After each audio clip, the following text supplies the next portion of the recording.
Welcome to the Maine Science Podcast. I'm Kate Dickerson. Today's episode is our first repeat guest, Sascha Deri from Blue Shift Aerospace. Sascha is more understated than you might expect for someone who has helped shepherd the first rocket launch in the world that used bio-derived fuel. And one thing I really appreciated in our conversation is getting a fuller picture of just how much planning Sascha and his team have to do for the coming years. We talk quite a bit about the economics and finance of getting an innovative nano-satellite rocket company off the ground. Sascha provides some great insights about how they are taking good ideas from their knowledge of engineering and science and scaling up a successful business using science as the foundation. I hope you enjoy our conversation. So Sascha, welcome back to the Maine Science Podcast. Great to be here again, Kate. I'm really excited. You have had an extraordinary year, made all the more so, I think, by what you've been able to accomplish in the pandemic. So when we last spoke, it was last summer, and you were getting ready, maybe last fall. Anyway, you were getting ready to do your first test launch.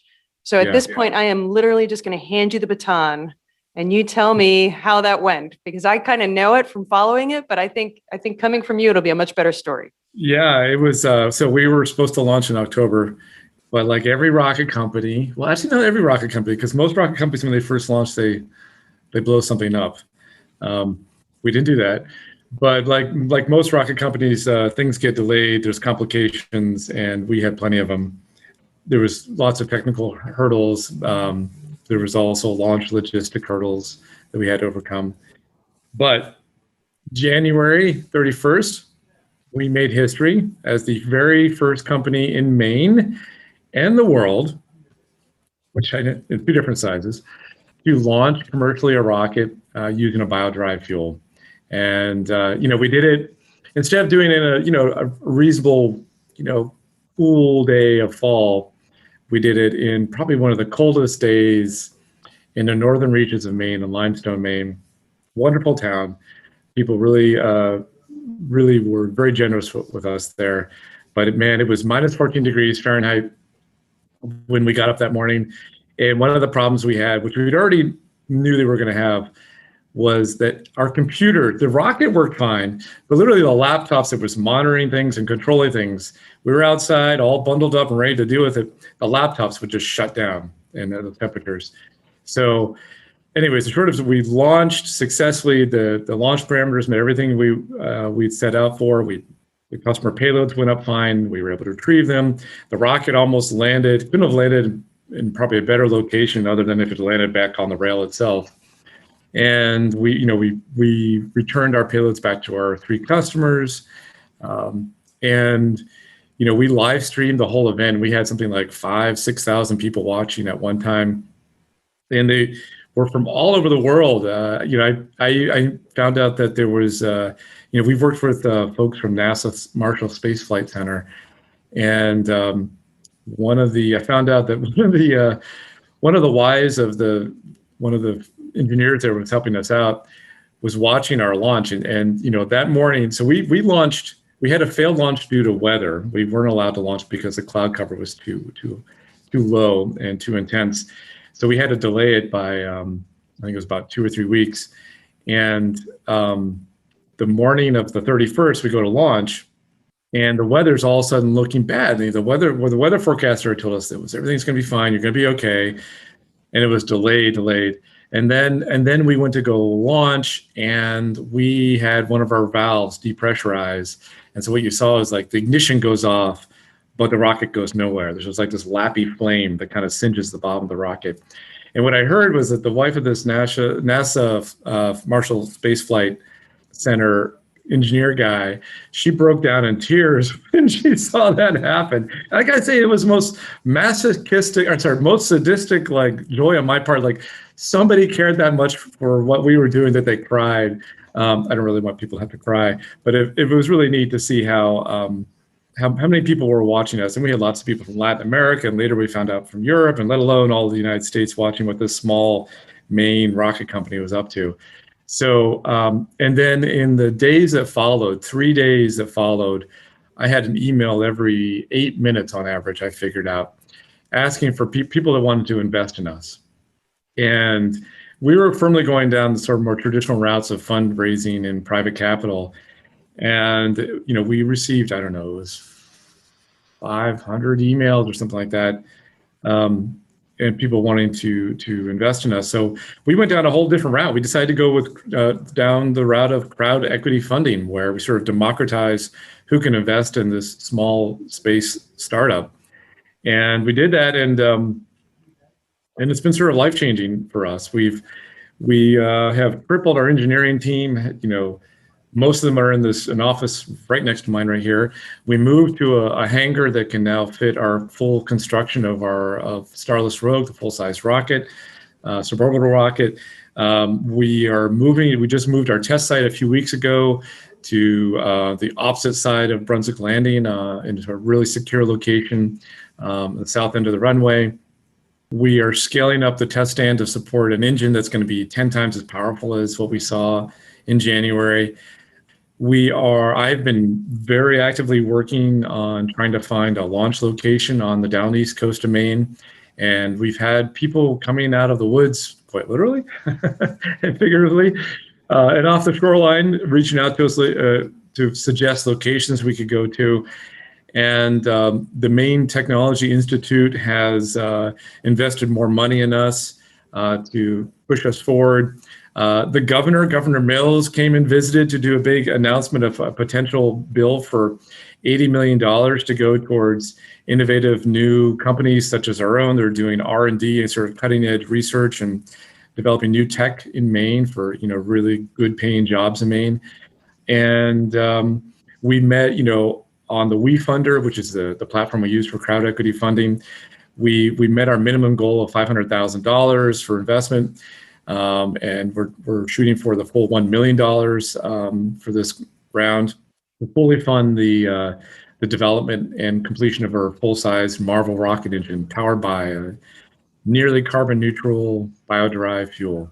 So I'm going to stop there because I just talked a whole lot, but I skipped a bunch of things too. Probably all the guys that we hired and the folks who we're bringing on board. We've got probably we'll have 3 interns on board here shortly from Maine schools. And we can't go fast enough. There's not enough hours in the day.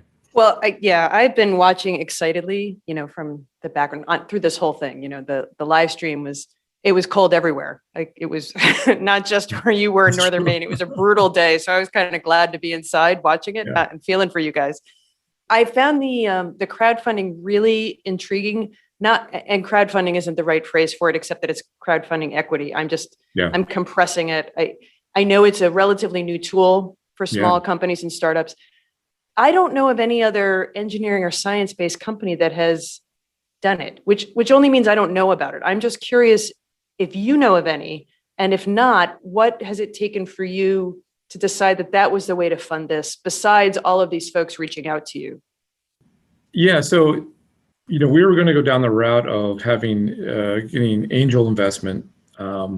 And we've been talking with a lot of angel investors in Maine who've been really curious about what we're doing. And, we were hoping to raise $100,000, $150,000 and maybe additional 100, 150 from the Dirigo angels. But in short, in about 4 days, we raised more money than that through crowd equity funding. Now, I think it worked out well for us because we have, let's be honest, rockets, space, Maine, it's pretty damn sexy. So we have that going for us. We had just done a launch a few months prior, so we had that going for us. It is a non-traditional route. It is unusual. We have people investing as little as $100 and others investing as much as like $27,000. So it's a whole range of people. And it's definitely different. And I think and it's relatively new. The crowd equity funding concept was only legalized, I think maybe 8 or so years ago. And it was limited to raising only $1 million, which for a lot of tech companies is really limiting. But on March 15th of this year, they changed the Security Exchange Commission changed the rules that this type of fundraising can be done up to $5 million. So it became a little more approachable for us because, rockets cost a lot. And even though ours are small and very cost effective compared to traditional rockets, it's still expensive. So that really opened up the door for us.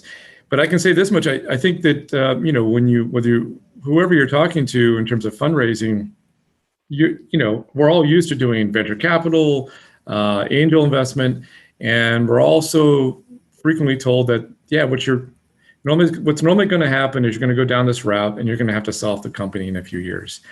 And while it's possible we could sell the company off, our intentions are to build a sustainable, profitable, healthy aerospace business in Maine that not only is profitable into itself and growing and creating new high-paying jobs, but is hopefully seeding and spawning off spin-offs and encouraging other folks to come to Maine to build similar businesses, whether it's to support software systems for satellite services, building the nano satellite services themselves, or other space-related technologies here in Maine. My hope is that we will inspire those businesses to grow here. And to be part of that, I really want Blue Shift Aerospace to be around for decades, not just a few years. And, that's really what crowd equity funding has allowed us to do, is allow us to be a little bit, have a more ownership of our future, and not feel that we have to sell ourselves off to a defense firm as soon as possible, which is not really in alignment with our ultimate goals of changing, bringing a new industry to Maine, the new space industry. So that's it. I'll just add one more thing, is that we've actually, since we've done that, and MTI and others have seen the success rate of that, we actually have companies, they're sending people coming to us to talk to us. And I have a scheduled meeting with another tech company. It's like, how did you do that? And how does it work? This sounds really interesting. I want to do it too. So we might be doing something different. I think it's really cool. I've never entirely understood the venture capital angel investor aspect if you want a long-term vision. So yes. I'm glad it wasn't me just thinking like, how does that work? Because it doesn't. It works for things depending on what you want as the end result. But yes. I find it really fascinating. And I will say, you've heard me say this a million times, that I think we really do have extraordinary leaders in Maine. And I think this is just another example of taking a tool that's been out there for a relatively short period of time and changing the way people think about it. So I think that's great. Thank you. Yeah. I would like you to talk about your latest and greatest announcement, and I think it was last week, about the deal for the CubeSats. Yeah. So to remind people who may not have listened, as much as I can't believe I'm saying this, they may not have listened to our first conversation. If you could explain again the CubeSats and the nanosatellites, and then explain the deal, which I'm really excited about. Yeah, so CubeSats or nanosatellites are about, they're as small as 10 centimeters cubed, like 10 by 10 by 10. And it's really thanks to electronics getting smaller, less expensive. It was originally a sort of a form factor that was developed by, I think it was Stanford, I should really know this, California University, as a way, just a really small form factor to fit into very large rockets. And so that students could do science and space and research.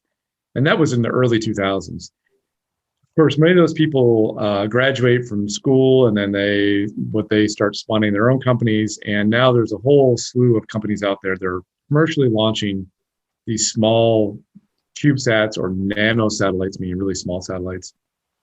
I think nanosatellite is any satellite under 50 kilograms, I think, is considered a nanosatellite. And they're doing things like broadband communication services, doing Earth imaging services, and a whole host of novel new technologies. So there's a growing market, and a pent-up demand for launching satellites. There just hasn't been enough rockets with spare space to squeeze in these nanosatellites. And so we are explicitly going after this market. And really, there's only one other company that has actually dedicated themselves to launching nanosatellites to space, and that's a New Zealand company called Rocket Labs. And they're launching from, New Zealand. Shortly, they'll be launching in the US as well. But New Zealand, in many ways, is very similar to Maine. What is the number one industry? Probably tourism, and the number two is probably agriculture, right? Not well known for its aerospace industry.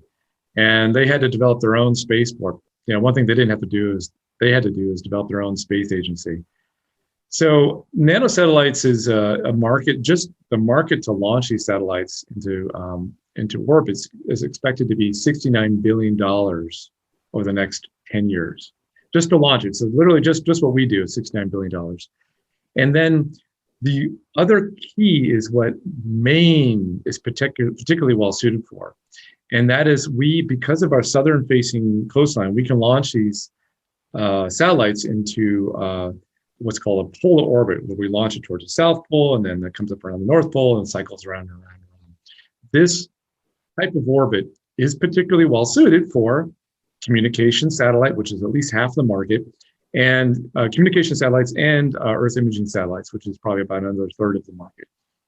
So it turns out that there was a study done. Half of the market for launching these satellites into space is explicitly for polar orbits. And the only places you can do that from the United States is a very expensive location, military base in California called Vandenberg, and another one, Kodiak, up in Alaska. Logistically very expensive. So we have a real opportunity to be the only launch location on the eastern seaboard, not Cape Canaveral, not Wallops, to launch this new burgeoning market for nanosatellites into space. Now, that said, we are doing a phased approach to going to space, right?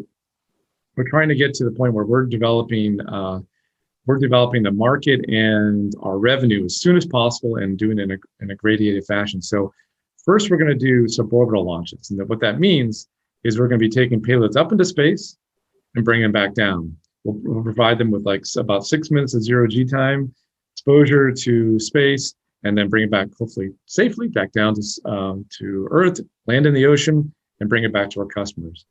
And the primary audience for these for the suborbital launches services are academic and civil researchers. So, and they're principally being funded by NASA Flight Opportunities Program, which is a program that funds these, gives $300,000 to $500,000 per payload. And each payload is about 7-10 kilograms to launch with a company like us. So we'll be able to fit in like 3 to 4 to 5 of these payloads into our payload bay at once. So that's sort of like so we're planning to do suborbital launches starting next year. We'll do a beta flight, which will just go up a few miles. It'll be a full-size rocket. We will underfuel it. If everything goes well, everything seems nominal, we will fuel it up all the way. We'll get our full permissions from the FAA, and we'll launch all the way to space by the end of the summer, hopefully no later than the fall of next year. And then after that, we'll just start working our cadence up, where we'll be launching up to 8 times per year between spring and fall. So that gets back to our first purchase order ever for not only just one launch, but a minimum of 2 launches, I should say a minimum of 1 launch per year and up to 2 launches per year, with 60 student payloads per year. With a company called Max IQ. This is a company that has its origins in South Africa. They've developed these really novel little electronic modules. There's actually 80 different ones that can do, each one does a different science, like barometric pressure, radiation, solar insolation, vibration, G-forces, et cetera. There's a whole bunch, and the students can connect these modules together and put them together, snap them in together into a form factor that perfectly fits into a CubeSat form factor. And it's really lightweight, and it's like one pancake. And turns out you can, in one singular tiny what's called a 1U, that 10 by 10 centimeter form factor, they can fit 5 of those into a single CubeSat. And it weighs very little. So the short of it is that we worked with Judy Sancroft, the CEO of Max IQ, and we were able to come up with really aggressive pricing that was particularly beneficial to student payloads. And these are student payloads for these experiments, not only for students in South Africa, the United States, but all over the world, right? And there's certainly a big effort afoot to actually get this in the hands of students in Maine specifically, to really kind of push our future space leadership forward. It's an amazing opportunity because we were able to get the price in a way that was, a student can basically launch, get a full collection of these Max IQ electronic kits and launch for like $2,500, which is amazing. They can take a student, a classroom can do a launch to space, get the science, get the training, put it together, and launch into space for $2,500, which is phenomenal when you consider like a trip to, well, let's say New Zealand would probably cost $2,500. Oh, I think it's more than that. The flight alone, right? So maybe I'm almost speechless because I think of the magnitude of possibilities here for both just getting people interested in science, but also all the different measurements and the things that can be measured. So this is a total ignorance question, but I'm going to throw it at you anyway. Are the students able to devise experiments, not just to measure those different things, but to try out like different materials to see if it affects those things? Is that kind of the idea? So, the students can they have a fair amount of latitude in terms of how they want to construct their experiment. And I know that, for instance, some of the universities, like University of Southern Maine, or no, it was Princeton, was doing an experiment where they used some of the modules in conjunction with their own hardware. So they allowed the MaxIQ hard modules. And that's certainly a possibility as well, where as long as they're kind of staying within the weight limitations that we require, then we don't have an issue where we can allow the students to expand. So one of the neat things about Starless Rogue, our suborbital launch vehicle, is that we made a really oversized payload bay. So what that means is that unlike what was previously the norm, you really want to stuff as much electronics and sensors in a small space as you possibly could, and to make it as dense as possible because you're being charged really about volume, to some degree weight. Well, we're kind of reversing that. We allow people to create something that's, it may be not dense, or you're not well laid out. That way, the students aren't spending tons of time. The engineering isn't spent how to make something really hyper condensed and microscopic. You're worried about I just want to do an experiment. And what we've heard from schools is that half their engineering time is being spent on how do I make it fit really tightly in this really tight form factor. And so we're really opening that up for students beyond just what we're doing with MaxIQ. So we basically allow students and our traditional customer base, which would be civil and academic researchers, as opposed to students doing science. We allow them a lot more volume to play with without any sort of penalty in terms of how much we charge them. It's really just based upon weight. So I don't know if that answered your question, but I did want to just say that the ongoing launch contract that we have with MaxIQ is an ongoing launch contract. So it's not only for our suborbital launches with Starless Rogue, it's actually also on an ongoing basis, but it's also tentatively for launching orbitally once we're ready to take them on board. I think it's really cool. It's got to be helpful to know that someone else thinks you're on the right track besides just you, right? Little affirmation, but it was. Yeah.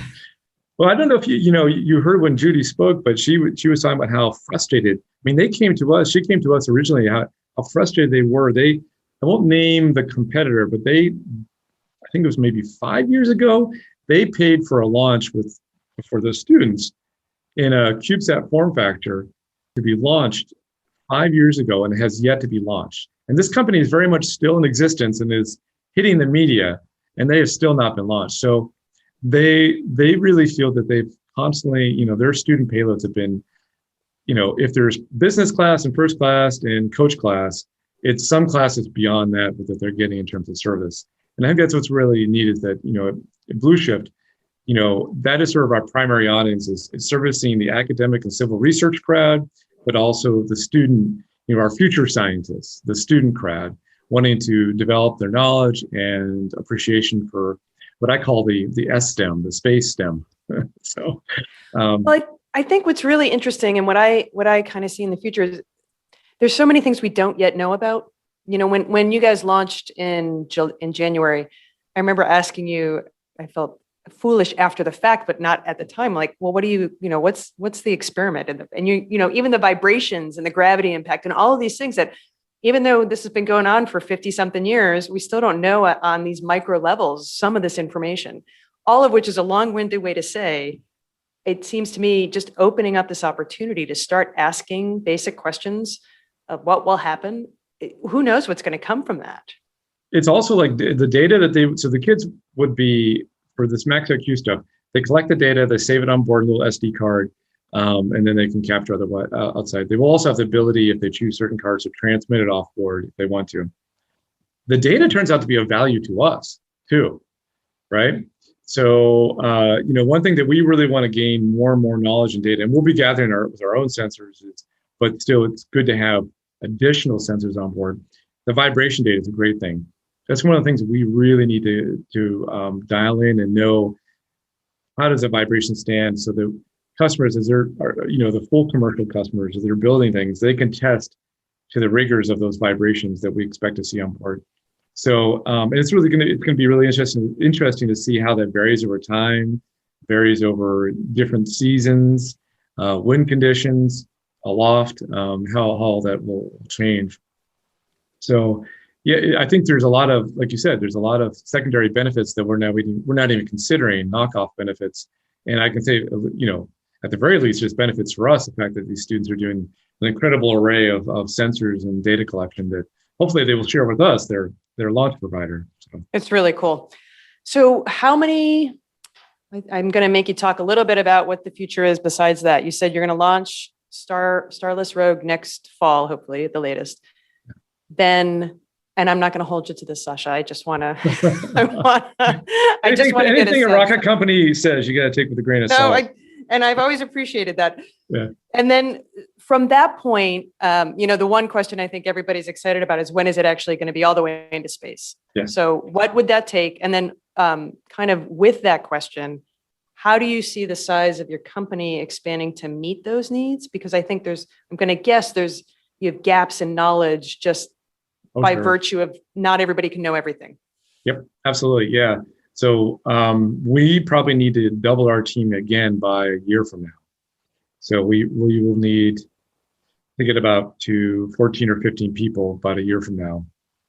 We need to raise another $3 to $4 million between September and May of next year. So I'm already having to look at that. We may do additional crowd equity funding. We may go down to more traditional routes. It depends.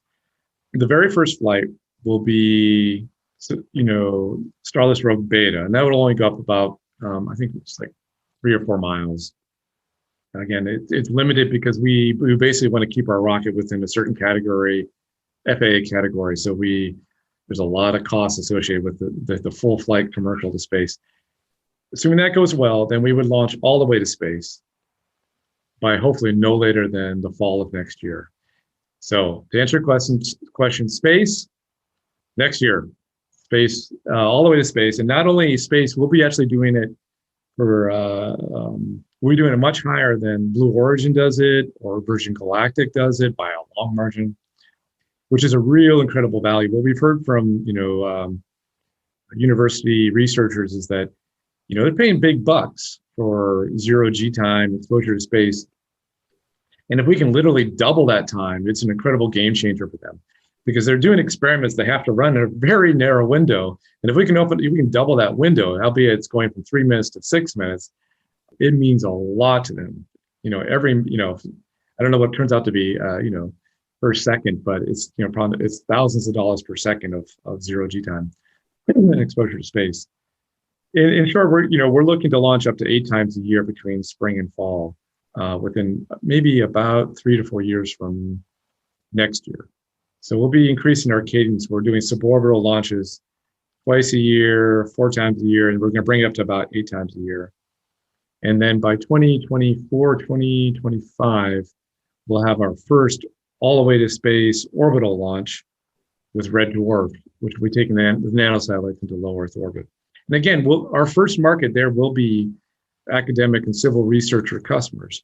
But the difference there is that probably within about a year of doing that, we will fully embrace the traditional commercial market for taking satellites to space, not just experimental ones, but people who want to put constellations into space or are looking to do Earth imaging satellites for commercial purposes, et cetera. So that's an important opportunity for us, because, and we're planning to go up to 24 of those launches per year. We'll still do suborbital, but that is sort of, that's a part of our business where that's sort of the hockey stick effect, where we we're bringing in a significant amount of money for a year for the business. And we'll probably at that point employing 40 to 50 people a year, possibly more. We're also looking at opportunities to not only launch in Maine, but maybe 7 to 8 years from now, once we kind of have that working well from Maine, we may actually launch from Cape Canaveral, because there's, not everybody's going to want to do a polar orbit. Some people are going to want to do other orbital trajectories. And so Cape Canaveral, Kennedy Space Center, has developed a launch pad specifically for our size launch vehicle. And because we plan to make everything as mobile as possible, we just kind of truck it down and launch it. We think we can do that easily down at Kennedy as well. So what we may do is start doing launches from spring through fall in Maine, and then like so many snowbirds to go down to Florida, keep on doing it down there a couple times a month, and keep a constant revenue stream, and then bring it back up here during the springtime. So we'll see how it goes. The biggest challenge to Maine and launching from Maine is not so much a cold. Kate, we're hardy for it. We can handle the cold. The biggest challenge is the jet stream. So those winds get really tough during the wintertime, and us trying to punch through that is challenging. So, and down in Florida, it's a little less. So it's also another opportunity for us to keep launching. So engineers you need, I know that. What else? Like if someone says to you, Sascha, build a space company from scratch. Yeah. Who's part of the team to make that happen? Yeah, I think it's a whole, more engineers. We're going to need avionics. We need, the avionics we're going to need today, and the avionics we're going to need a year and a half from today, when we start working seriously on the orbital side of things, is a whole class higher and more complicated. We are, I've already started, we already have a business development person who's reaching out to customers for the orbital launches. The marketing group of folks we already have 3 folks working on the marketing front, marketing team. And, but some of the other, I think, exciting positions that have become available is the launch site logistics.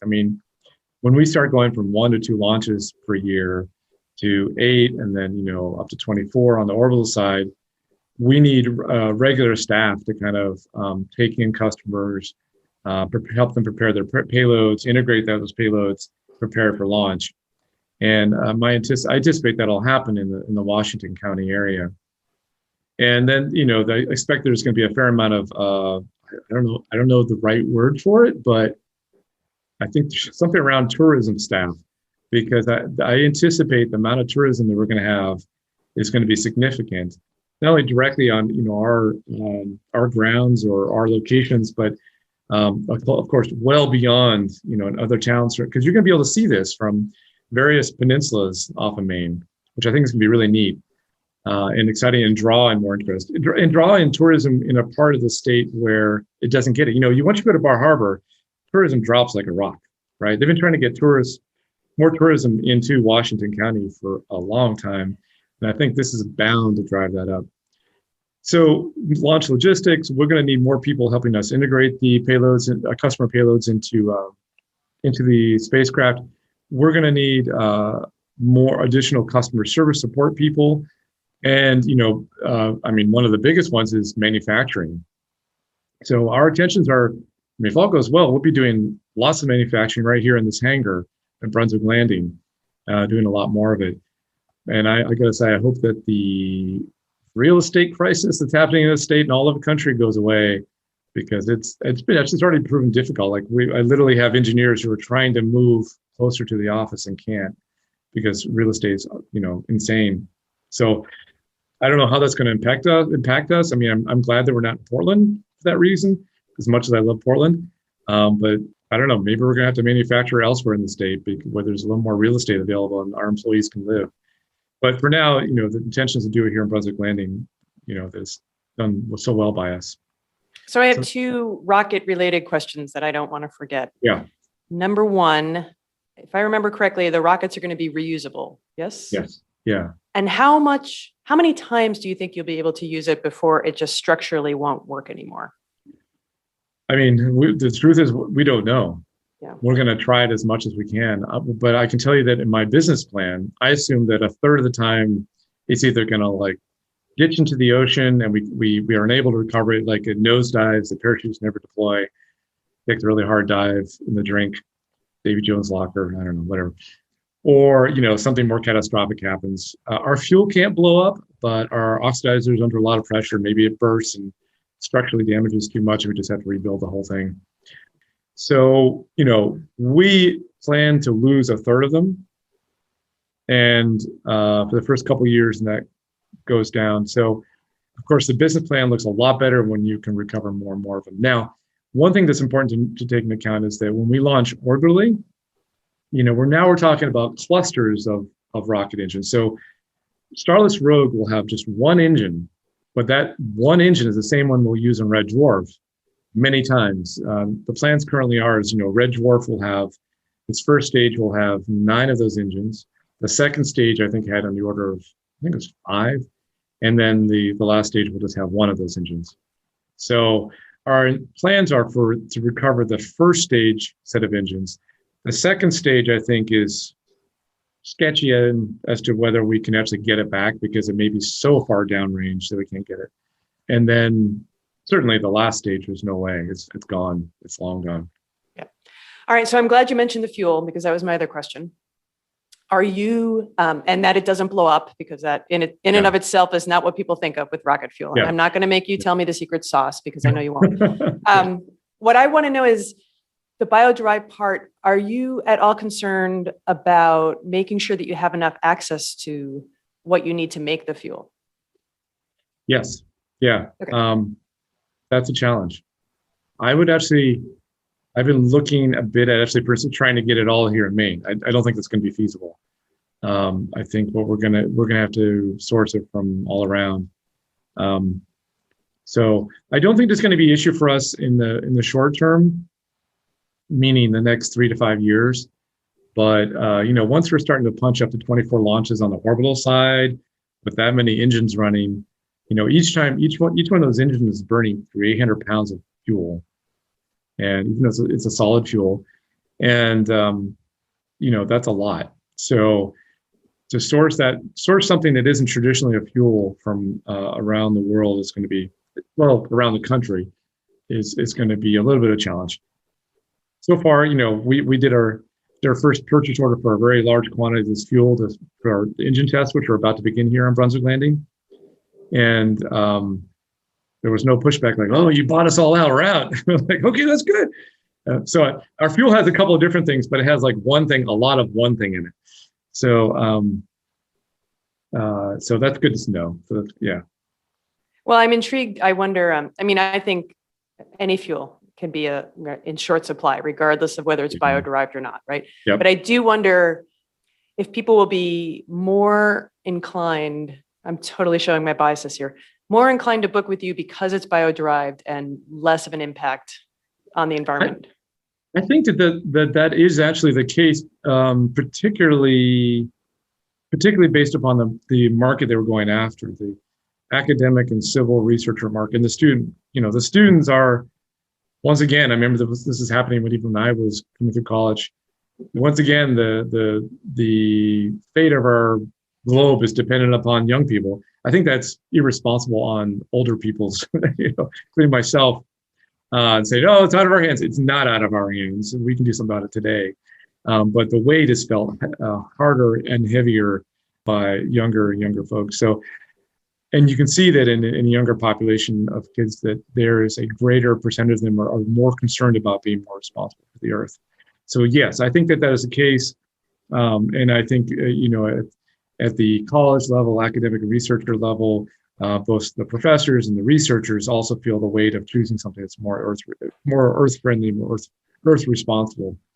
And truly, we are the only option at this point in time, unless, well, even like you take the SLS, if that uses hydrogen and oxygen, that hydrogen is derived, I think, almost entirely from, petroleum resources. From what we've seen, it's derived from the petroleum process.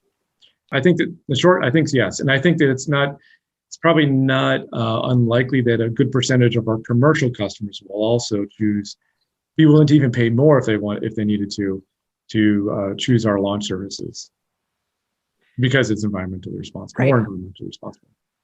I continue to be a fan from afar. I love what you're doing. I love the mission that you have for making this happen in Maine. I mean, you're building more than just a company here. You're building a whole culture and a mindset. And industry, I think, is what we're changing. I think so bringing too. A new industry. Yeah. And I know we did a forum back in the midst of the dark ages there with the pandemic, where we talked about the different aerospace happening in Maine. And I found that really fascinating because there's way more companies here than people realize and a much longer history. So I'm really thrilled that you're part of that and building on it in a whole new way. Thank you. Well, Kate, thank you very much for taking interest in what we're doing. And, Maine has kind of been known for the 4 F's, was it food, farming, fermentation, and fishing, right? And, we're excited to be bringing a new industry to Maine and really helping to prosper, not only just aerospace by itself, but what's called new space. And, keep your ears to the ground, maybe quite literally, when our Marvel engine, full-size Marvel engine roars to life. It should be quite a sight, and we'll be live streaming that event probably as early as September of this year. It's going to be really neat, and our whole team is really excited about it. This has just been a delight. I really appreciate it. Well, thank you, Kate. I really appreciate your continued support. Thanks for listening to the Maine Science Podcast. You can subscribe on Apple Podcasts, Google, Spotify, or wherever you get your podcasts. And leave a rating and review. It will help more people find us and help spread the word about some of the remarkable people doing science in Maine. The Maine Science Podcast has received support from the Maine Technology Institute and is recorded at Discovery Studios at the Maine Discovery Museum in Bangor, Maine. The Maine Science Podcast is produced and edited by me, Kate Dickerson.